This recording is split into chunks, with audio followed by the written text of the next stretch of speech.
നമസ്കാരം. മലയാളി വാർത്ത ഇൻസൈഡിലേക്ക് സ്വാഗതം. കേരളത്തിൽ രാസലഹരി എത്തിക്കുന്ന വൻ സംഘങ്ങളിലേക്ക് നുഴഞ്ഞു കയറാൻ പറ്റുന്ന 2 കേസുകളാണ് ഇപ്പോൾ പോലീസിൻ്റെ കയ്യിലുള്ളത്. നേരാമണ്ണം അന്വേഷിച്ചാൽ കേരളത്തെ ലഹരി മുക്തമാക്കാൻ പോകുന്ന കേസുകൾ.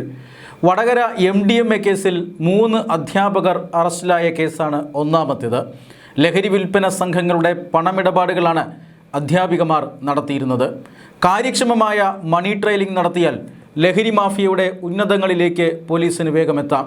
പക്ഷേ കേസ് അട്ടിമറിക്കപ്പെടുമോ എന്ന ആശങ്കയാണ് ഇപ്പോഴുള്ളത്. അന്വേഷണം നിർണായകമായ ഘട്ടത്തിൽ എത്തി നിൽക്കുമ്പോൾ കേസിലെ അന്വേഷണ ഉദ്യോഗസ്ഥനെ സ്ഥലം മാറ്റിയിരിക്കുന്നു. പുതിയ അന്വേഷണ ഉദ്യോഗസ്ഥൻ ഈ കേസിനെ ഏത് ദിശയിലേക്ക് കൊണ്ടുപോകും എന്നറിയില്ല. ഈ 3 അധ്യാപികമാരിൽ 2 പേരെ കഴിഞ്ഞ ദിവസം കസ്റ്റഡിയിൽ വാങ്ങി SIT സംഘം ചോദ്യം ചെയ്തിരുന്നു. കഴിഞ്ഞ ദിവസം കോടതിയിൽ ഹാജരാക്കിയപ്പോൾ താൻ തെറ്റൊന്നും ചെയ്തിട്ടില്ലെന്നും തന്നെ കുടുക്കിയതാണെന്നും കുടുക്കിയവരെക്കുറിച്ച് ഒട്ടനവധി കാര്യങ്ങൾ പറയാനുണ്ടെന്നും പ്രതികളിൽ ഒരാൾ മാധ്യമങ്ങളോട് വിളിച്ചു പറയുന്നുണ്ടായിരുന്നു. പറയുന്നത് സത്യമാണെങ്കിൽ അവരെ കുടുക്കിയത് ആരാണ്, എന്താണ് അവർക്ക് പറയാനുള്ളത്? കേരളം അറിയാൻ ആഗ്രഹിക്കുന്ന കാര്യങ്ങളാണത്. ലഹരി മാഫിയ സംഘത്തിൻ്റെ തലപ്പത്തേക്ക് കടന്നു കയറാൻ സഹായിക്കുന്ന മറ്റൊരു അറസ്റ്റ് ഇന്നലെ നടന്നിട്ടുണ്ട്. വിവിധ സംസ്ഥാനങ്ങളിൽ നിന്ന്, പ്രത്യേകിച്ച് ബംഗളൂരുവിൽ നിന്ന് കേരളത്തിലേക്ക് ലഹരി കടത്തുന്ന സംഘത്തിലെ പ്രധാനിയെയാണ് കേരള പോലീസ് ഇന്നലെ അറസ്റ്റ് ചെയ്തത്.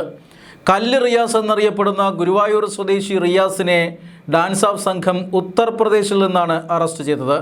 ഈ കഴിഞ്ഞ മെയിൽ തൃശ്ശൂർ പാലക്കാട് അതിർത്തി പ്രദേശത്തു നിന്നും മാരകമായ മയക്കുമരുന്ന് കടത്തുകയായിരുന്ന ഒരു ആംബുലൻസ് പോലീസ് പിടികൂടിയിരുന്നു. 2 ബംഗളൂരു സ്വദേശികളെയും അറസ്റ്റ് ചെയ്തു. ഇവരെ ചോദ്യം ചെയ്തതിൽ നിന്നാണ് കല്ല് റിയാസാണ് ബംഗളൂരുവിൽ നിന്ന് കേരളത്തിലേക്ക് രാസലഹരി കടത്തുന്നവരിൽ പ്രധാനി എന്ന വിവരം ഡാൻസ് ഓഫ് സംഘത്തിന് ലഭിച്ചു. തുടർന്ന് നടത്തിയ അന്വേഷണത്തിലാണ് കല്ല് റിയാസിൻ്റെ നീക്കങ്ങൾ പോലീസ് മനസ്സിലാക്കുന്നതും ദിവസങ്ങൾ നീണ്ട പരിശ്രമത്തിനിടയിലാണ് കേരളം വിട്ടുപോയ കല്ല് റിയാസിനെ ഡാൻസ് ഓഫ് സംഘം അറസ്റ്റ് ചെയ്യുന്നതും. ഇയാളുടെ അറസ്റ്റും ലഹരി മാഫിയ സംഘത്തിലേക്ക്, അല്ലെങ്കിൽ ലഹരി മാഫിയ സംഘത്തെ കേരളത്തിൽ നിന്ന് പിഴുതെറിയാൻ പറ്റുന്ന ഒന്നാണ്. പക്ഷേ പോലീസ് അതെത്രമാത്രം മുന്നോട്ട് കൊണ്ടുപോകുമെന്നറിയില്ല. മെയിൽ രജിസ്റ്റർ ചെയ്ത കേസിൽ അറസ്റ്റ് ഉണ്ടാകുന്നത് ഇന്നലെയാണ് എന്നത് പ്രത്യേകം ശ്രദ്ധിക്കേണ്ടതാണ്. നമ്മുടെ അയൽ സംസ്ഥാനമായ തമിഴ്നാട് നിയമസഭയിൽ കഴിഞ്ഞ ദിവസങ്ങളിൽ ഒരു നിയമസഭാ അംഗം തമിഴ്നാട്ടിലേക്ക് രാസലഹരി എത്തുന്നത് കേരളത്തിൽ നിന്നാണ് എന്നാരോപിച്ചിരുന്നു. അവിടുത്തെ ഒരു മന്ത്രി ഇത് അംഗീകരിക്കുകയും കേരളത്തിലെ ആഭ്യന്തരമന്ത്രിയുമായി തമിഴ്നാട് മുഖ്യമന്ത്രി ഇക്കാര്യം സംസാരിച്ചിട്ടുണ്ട് എന്ന് അറിയിക്കുകയുമായിരുന്നു. സത്യത്തിൽ തമിഴ്നാട്ടിലേക്ക് ലഹരി ഒഴുകുന്നത് കേരളത്തിൽ നിന്നല്ല. തമിഴ്നാട് മുഖ്യമന്ത്രിയല്ല, കേരളത്തിലെ ആഭ്യന്തരമന്ത്രിയാണ് ഓപ്പറേഷൻ തൂഫാൻ്റെ ഭാഗമായി തമിഴ്നാട് മുഖ്യമന്ത്രിയെ നേരിൽ കാണാനുള്ള ഒരു ഇനിഷ്യേറ്റീവ് എടുക്കുന്നതും ലഹരിക്കെതിരെ ഒരുമിച്ച് മുന്നേറാമെന്ന ഒരു തീരുമാനത്തിന് മുൻകൈയെടുക്കുന്നതും. എന്നിട്ടും തമിഴ്നാട് സഭയിൽ നടന്ന ചർച്ചകളെ തള്ളിപ്പറയാൻ കേരള സർക്കാർ ഇതുവരെ തയ്യാറായിട്ടില്ല എന്നത് അത്ഭുതപ്പെടുത്തുന്നു. രാസലഹരി കേരളത്തിലേക്ക് ഒഴുകിയെത്തുന്നത് പ്രധാനമായും കർണാടകയിൽ നിന്നാണ്.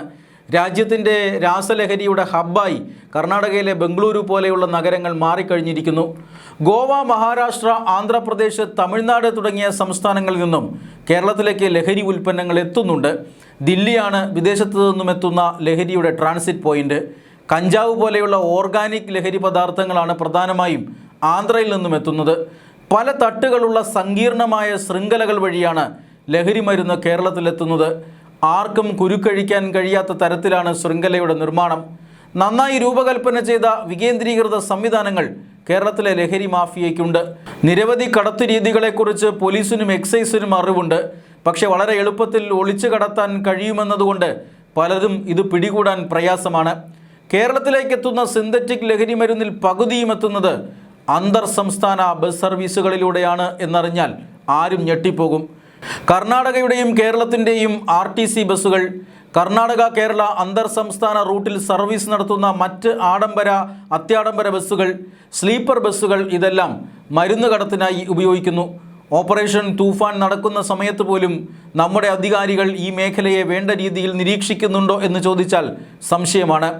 ഓപ്പറേഷൻ തൂഫാനിലെ ആത്മാർത്ഥതയിൽ സംശയമുണ്ടാകുന്നതും ഇവിടെയാണ്. സംസ്ഥാനത്തിന് അകത്തെ കാരിയർമാരെ പിടികൂടുന്നതിൽ മാത്രമേ തൂഫാൻകാർക്ക് താൽപ്പര്യമുള്ളൂ.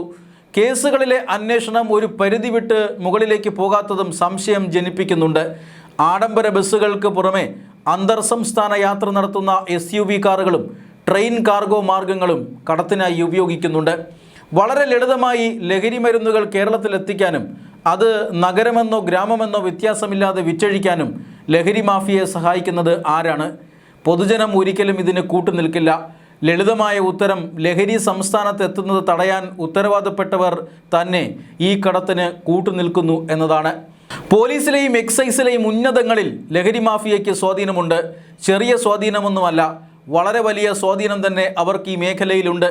സംസ്ഥാന ഇൻ്റലിജൻസിലടക്കം ലഹരി മാഫിയ പിടിമുറുക്കിയിരിക്കുന്നു.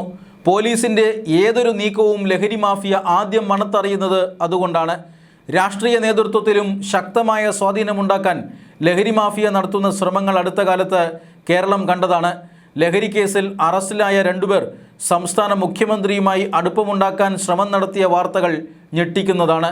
ലഹരി മാഫിയയ്ക്ക് വെല്ലുവിളി ഉയർത്തുന്ന സത്യസന്ധരായ ഉദ്യോഗസ്ഥരും കുടുംബാംഗങ്ങളും ആക്രമിക്കപ്പെടുകയാണ് എന്നുകൂടി ഓർക്കണം.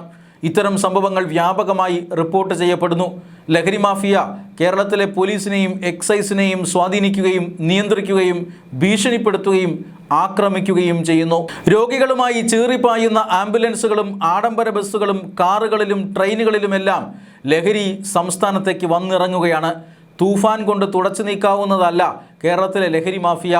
പോലീസിനെയും എക്സൈസിലെയും ക്രിമിനലുകളെ തളയ്ക്കാനുള്ള ശ്രമങ്ങളും തൂഫാനിൽ അത്യാവശ്യമാണ്. രാസലഹരി കേരളത്തിൽ ഉൽപ്പാദിപ്പിക്കുന്നില്ല. മറ്റ് സംസ്ഥാനങ്ങളിൽ നിന്ന് എത്തി ഇവിടെ റീപാക്ക് ചെയ്യപ്പെടുന്നു. പട്ടാപ്പകൽ, ആരെയും ഭയമില്ലാതെ. തന്ത്രങ്ങളിൽ മാറ്റം വരുത്തി ലഹരിക്കെതിരായ നമ്മുടെ പോരാട്ടം പരിഷ്കരിക്കേണ്ട സമയമാണെന്നാണ് സമീപകാല സംഭവങ്ങൾ സൂചിപ്പിക്കുന്നത്. ന്യൂസ് ഡെസ്ക്, മലയാളി വാർത്ത.